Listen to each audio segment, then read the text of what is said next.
राज्यसभा सांसद रामचंद्र जांगड़ा ने शनिवार को पत्रकारों से बात करते हुए कहा कि भारत एक समय सोने की चिड़िया कहलाता था। भारत के गांव संपूर्ण राष्ट्र के रूप में काम करते थे और हर गांव अपने आप में आत्मनिर्भर थे। उन्होंने कहा कि गांव में किसान अन्न उत्पादन करता था, हर व्यक्ति अपने हिसाब से काम करते हुए आत्मनिर्भर थे। उन्होंने कहा कि भारत की प्राचीन संस्कृति, कला, ज्ञान विज्ञान, धर्म और शिक्षा का देश की समृद्धि में अहम योगदान रहा। इस मौके पर रामचंद्र जांगड़ा ने कांग्रेस को भी आड़े हाथों लिया। उन्होंने कहा कि कांग्रेस ने देश की अर्थव्यवस्था को डुबाने में कोई कमी नहीं छोड़ी।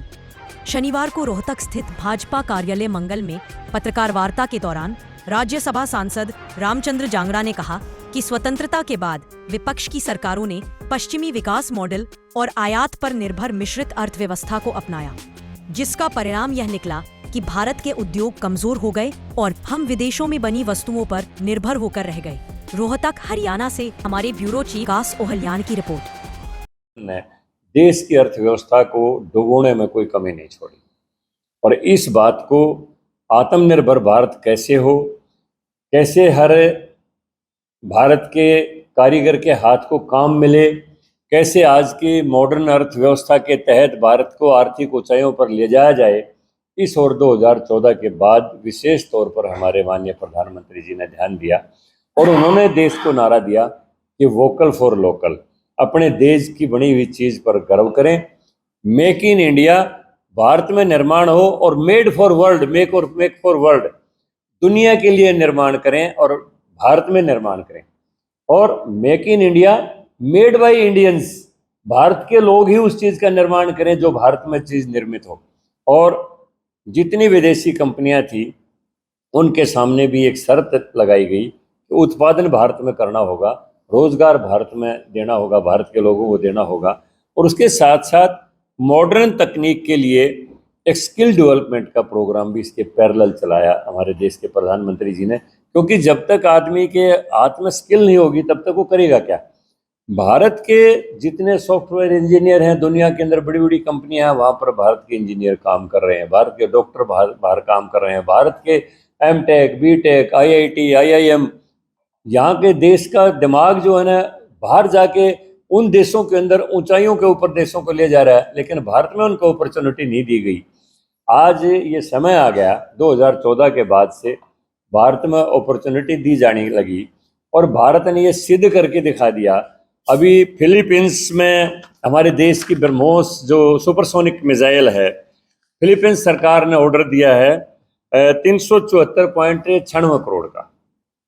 फिलीपींस गवर्नमेंट से हमें ऑर्डर मिला है। जो रक्षा उत्पादों की एक छोटी चीज भी हम आयात करते थे, आज उनमें निर्यातक देश बन गए हैं। मोबाइल के हम दूसरे नंबर के निर्माता और निर्यातक देश हैं। कपड़े का भी उत्पादन हमारा बढ़ने लग गया है और खिलौने का उत्पादन भी बढ़ने लग गया है। और हमने ये सिद्ध करके दिखा दिया कोविड काल में दुनिया के सामने, जहाँ बड़े बड़े देश जो एडवांस देश हैं, जो विकसित राष्ट्र हैं, उनकी अर्थव्यवस्था हिल गई पूरी तरह से कोविड काल के अंदर।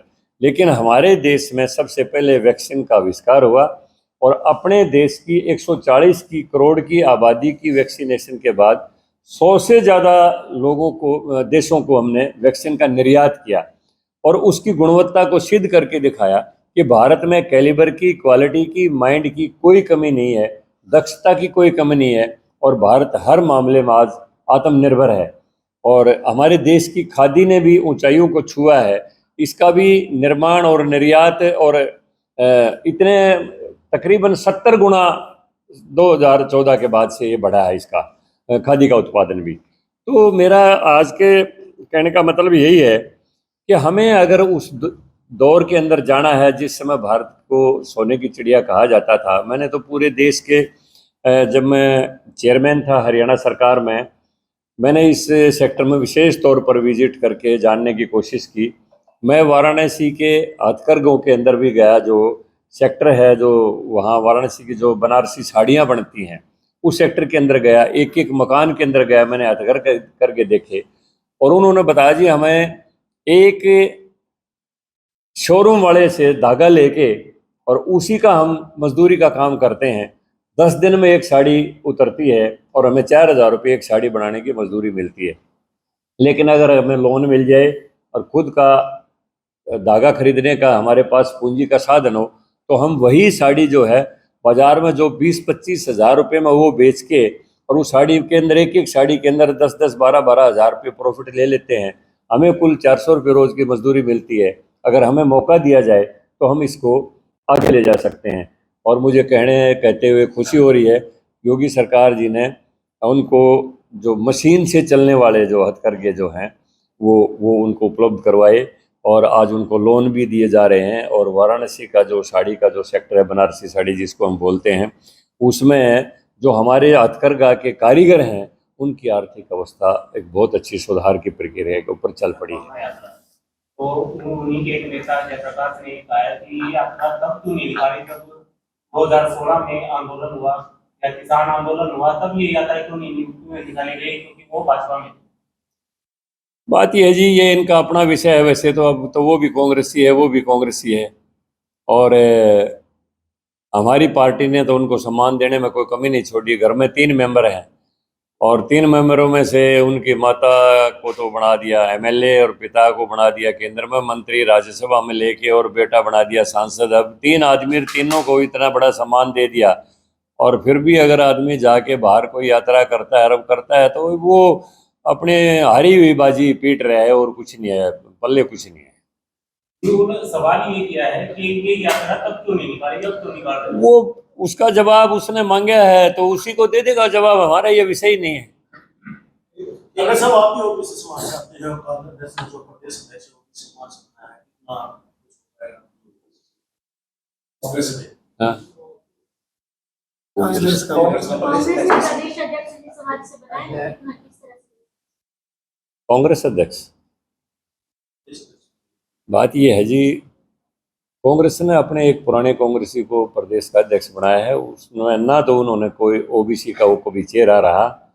राव बंसी सिंह का लड़का है, राव नरेंद्र सिंह, मैं जानता हूँ अच्छी तरह से, अटेली से वो चुनाव लड़ते रहे थे उनके पिताजी, तो वो कभी ओबीसी चेहरा रहे नहीं, ना ओबीसी से उनका कोई मतलब रहा।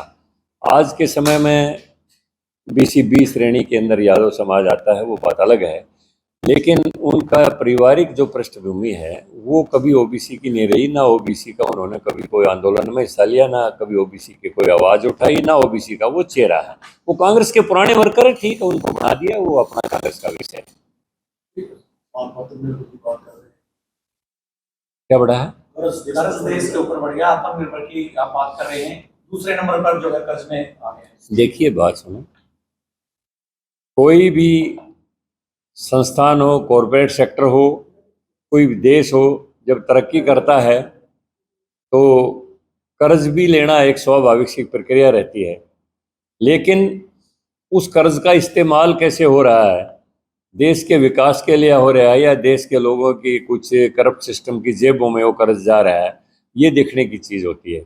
आज आप देख रहे हैं भारत के अंदर इंफ्रास्ट्रक्चर का जो विकास है, कितने नए हवाई अड्डे हमारे बन गए, कितने हमारे रेलवे स्टेशन जो अंग्रेजों के समय से टूटे फूटे पड़े थे, उनकी ऐसी व्यवस्था होगी कि बाहर से ऐसा लगता है हम किसी एयरपोर्ट में आ गए। कितनी वंदे भारत ट्रेनें चल गई, फास्ट ट्रेनें चल गई। आज आप सोना से चढ़ो और 12 घंटे के अंदर बाई रोड मुंबई जा सकते हो। कितने हाईवेज, ग्रीन हाईवेज बन गए।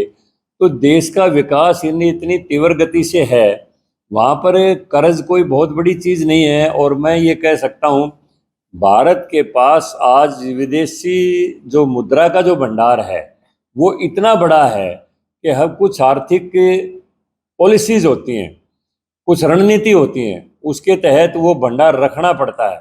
अगर हम अपने देश की जो हमारा विदेशी मुद्रा का भंडार है, आज हमारे पास जो डॉलर का भंडार है, मैं कह सकता हूँ अगर सरकार किसी रणनीति के तहत कल बाजार में निकाल देगी तो डॉलर भी धड़ाम से नीचे आ जाएगा।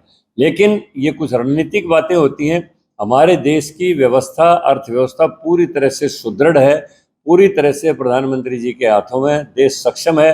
और हमारे देश की वित्त मंत्री इतनी सक्षम और इतनी शिक्षित और इतनी योग्य है कि उनका हर कदम जो भी उन्होंने वित्तीय व्यवस्था का कदम उठाया है वो देश के लिए लाभकारी सिद्ध हुआ है। अमित शाह जी का बोलना था कि भूपेंद्र सिंह हुड्डा ने सवाल उठाया है कि जिस IMT प्लांट में वो पहुंचे थे तो हमारे टाइम में नहीं, ठीक है, उनके टाइम में लगा होगा, लेकिन उस प्लांट ने अपनी अक्षमता बढ़ाई है। और दही का जो उत्पादन है वो मेरी समझ में भारत में सबसे ज़्यादा दही का उत्पादन एक सिंगल प्लांट जो उन्होंने योगर्ट और दही का जो एक नया प्लांट उसमें दिया है, उसके उद्घाटन के लिए हमारे देश के गृह मंत्री को बुलाया है। गुजरात बेस्ड वो कंपनी है और आगे उन्होंने जो लक्ष्य रखा है कि जितना अब हम उत्पादन कर रहे हैं, आने वाले समय में इसको 1 वर्ष में ही 2 वर्ष में हम इसको डबल कर देंगे। तो उसके उद्घाटन के लिए देश के गृह मंत्री आए हैं, उन्होंने अपनी अक्षमता बढ़ाई है। ठीक है, अगर चालू हुड्डा के समय हुआ है तो उसमें क्या बुराई है, वो ठीक है, उनके समय में चालू हो गया, IMT बन गई, आज उत्पादन बढ़ रहा है। लेकिन एक समय ऐसा भी तो हुड्डा के कारण आया था, कितने उद्योग यहाँ से डर के मारे पलायन कर गए। हरियाणा की एक लैंड ऑर्डर की पोजीशन ऐसी कर दी थी इन लोगों ने कि उद्योगों को डर लगने लग गया था यहाँ उद्योग कैसे लगाएं। लेकिन आज बहुत ही हमारे मनोहर लाल जी की पॉलिसी से, हमारे नायब सिंह सैनी जी की पॉलिसी से, हमारे देश के प्रधानमंत्री जी की पॉलिसी से हरियाणा फिर उसी विकास की रास्ते के ऊपर आ गया। और आज विदेशी यहाँ पर निवेश इतना हो रहा है और फ्री जोन होने के बाद आप देख रहे हो हमारे महम में ही जो जिसको राजा वाली गौर बोला करते, जो पुराना जो भी रोड बना है 3-3, 4-4 करोड़ के एकड़ की कीमत होगी। और आज इंडस्ट्रीज यहाँ आने लगी, वरना एक समय ऐसा माहौल हो गया था इन लोगों की वजह से जो आज योग विकास की अपने आप को जो है दम ठोक रहा है, इनकी वजह से तो हरियाणा का ऐसा माहौल हो गया था, यहाँ से तो उद्योग पलायन कर रहे थे।